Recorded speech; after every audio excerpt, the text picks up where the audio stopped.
Hello everybody, welcome back to G4G's coverage of Marvel Avengers Alliance here on YouTube. Hope everybody had an incredibly Merry Christmas. I'm back from my time at the coast, which, as you know, for Christmas week was positively jungly here on the East Coast. And wishing everybody a Happy New Year in a couple days. So this video, as you can see from the title, is PvP hits and misses. This is basically going to be a video concerning the PvP rewards dating as far back as Season 1. And we'll be discussing whether or not we consider that particular reward a hit or miss. And the reason why I'm thinking about this is because there was a recent comment on one of my videos like, oh, yeah, I remember seeing that, but I didn't try for it. I didn't think it was that good. And it was in reference to something that was a PvP item. It was either the suit or the weapon.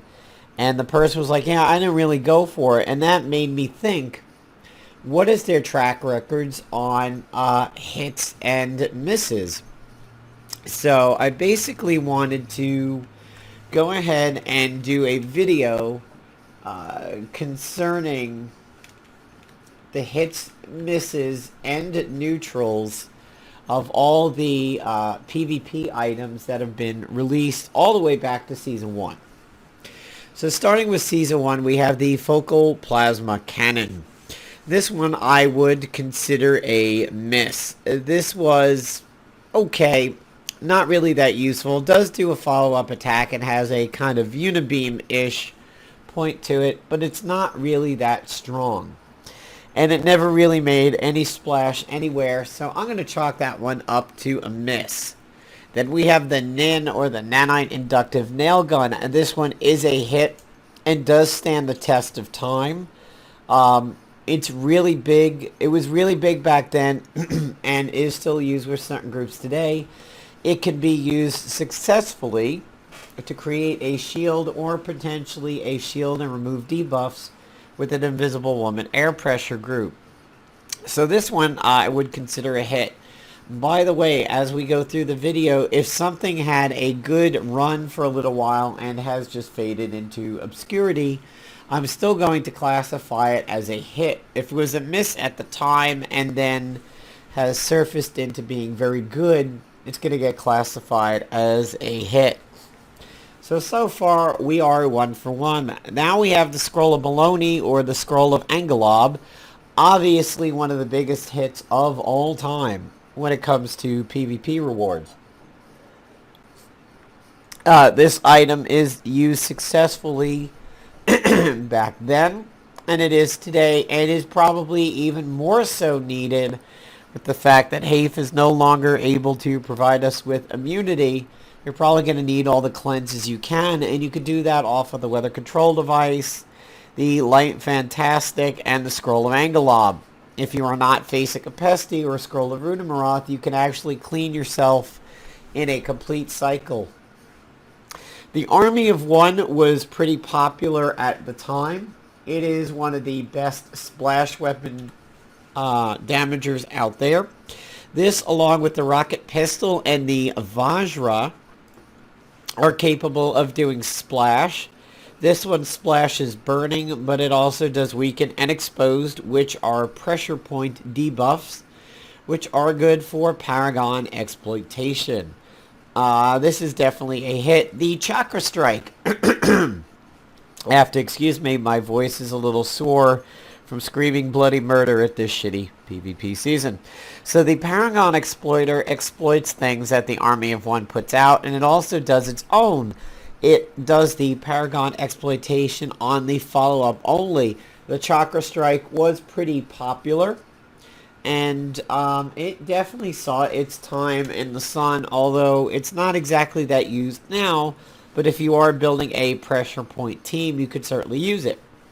The Spirit Edge, I'm shading this one over towards neutral, but I would still consider this a hit. And that is because of the fact that it is a magic dagger. which makes it pretty strong. That makes it heal off of the Resident ISO or the Crooked Branch. It restores health and stamina, which is pretty good by today's standard. It is Ethereal Strike, and it also drains stamina and reduces some stats. The only really crappy thing about it is that it has a 2-round cooldown, which is a little bit shit for just a simple dagger, but it's definitely a hit. The Shield Slugger is one of these ones that has faded into obscurity, but was extremely strong at the time. It certainly can be used to initiate follow-up teams in today's meta. It has a chance to counter single target attacks on allies, and when it does, it causes wide open and in cap. It also exploits stun, which means it exploits itself. The Shield Slugger is pretty solid. By the way, some of these are winnable through incursions like the Nin, the Army of One, the Chakra Strike, Spirit Edge, the Shield Slugger, all do show up in incursions, so you can still get them. The Savant Spear is definitely another hit. The Savant Spear provides you with a shield at the beginning of combat, and it also causes generalization when you hit somebody with it. Very, very good. I got this one at the time and made a lot of people kind of jealous. I had a lot of my friends say they wish they got this one. Savant Spear is a very solid weapon and is very solid now because of people able to activate their class bonuses by being level 15. Generalized is rather huge. Plus that starting shield is also good for Invisible Woman type groups. Here we have the Spark Plugger. The Spark Plugger is somewhat similar to the Nin, except that it creates static charge. It applies static charge to attackers when hit. Attacks using the Spark Plugger are critical hits against targets with static charge on them. I have one of these. They're not that impressive. I consider it a miss. Here we have the Emerald Prism, and excuse me, had to sneeze. We have the new free action version of it in the daily spinners for the daily missions called the Jade Prism. Both of them are locking in beneficial effects, so they will seal in buffs, and they will give you an attacking bonus and a defensive bonus. The Jade Prism is, of course, a free action. The Emerald Prism was never a free or quick action, but it was with Snappy Service, which didn't really exist at the time. The Emerald Prism was very, very hard to use, and it's very, very hard to find solid targets. The best targets are people who constantly defend, like your Hyperions and your Bruiser Agents and your Colossuses, all those kinds of guys, or who do multiple attacks in a round and can keep the stacks up like Molly's Tantrum. This was a very tough item to use, but with the right setup, the Emerald Prism is very, very solid, and it also had very good group boss implications. I would consider this one a hit, although it is a niche hit. The Mystic, what can we say about the Mystic? I don't even think we need to talk about that one. Clearly a hit. The Beyond Corp can opener. Hardly anybody knows about this now. This is one that I desperately wanted and was trying for at the time. It has a 50% chance to counterattack when enemies are affected by metal, so it has some synergy with the Pneumatic Nailer. It causes mechanical stress where it locks out abilities except for recharge. Basically all of your cooldowns are extended by 1. It melts armor, and it does shield breaker. You might think this was a miss, but it was actually quite the hit at the time.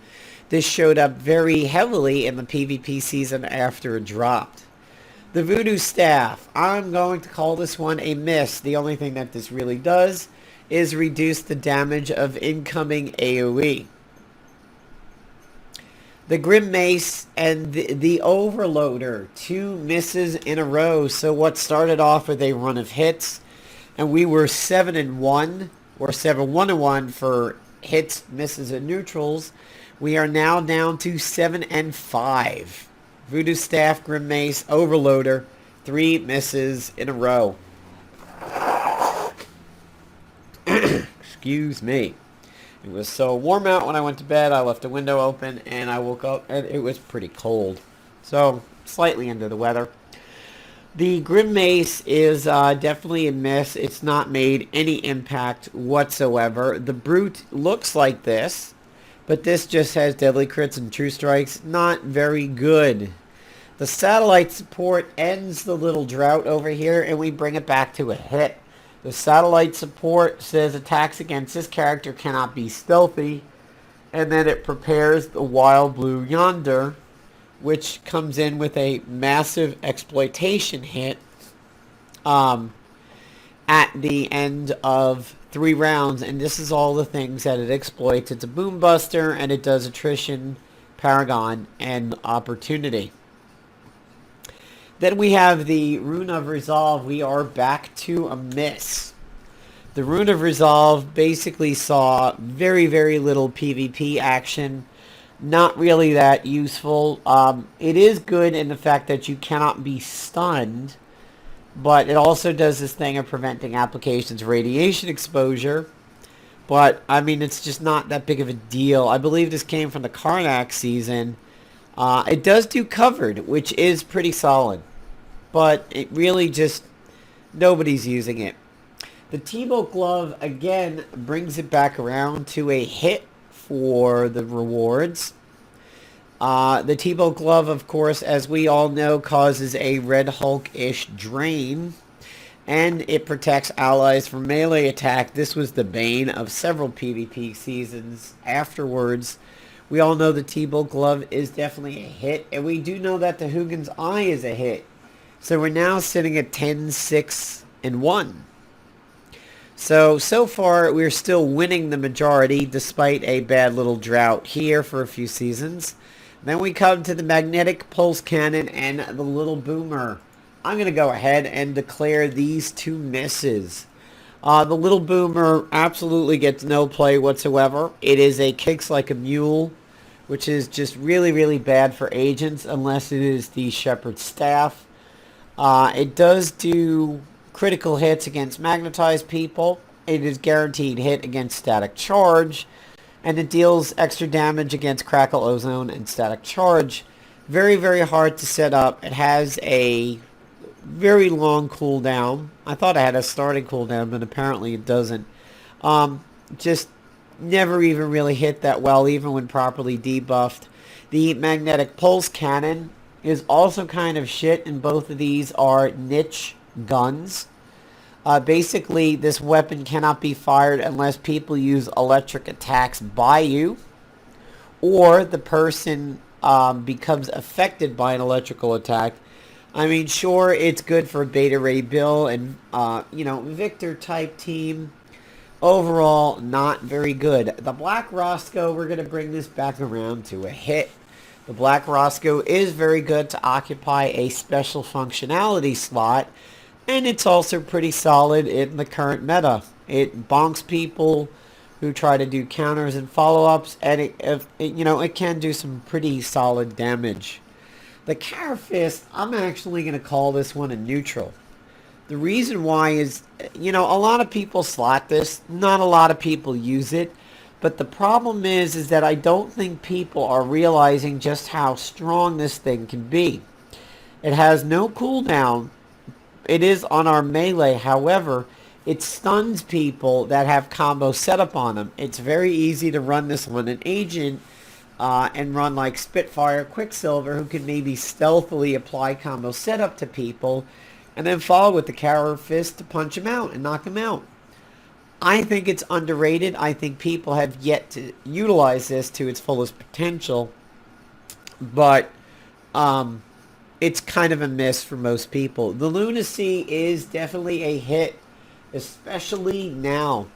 I think it was going underrated for a little while, but once we got that covert ISO and people started realizing what you can do with it, and the fact that it exposes subtle and then stealthy items and everything, the Lunacy has become an absolutely huge hit. The good thing is that there is a counter in the store to the Lunacy. Wait until you get affected by the Lunacy, use it, and you're pretty good to go. And then finally, we have the Roaring Rampage. Personal Vendetta applies marked for revenge when successfully attacked. It has a starting cooldown. It also does kicks like a mule.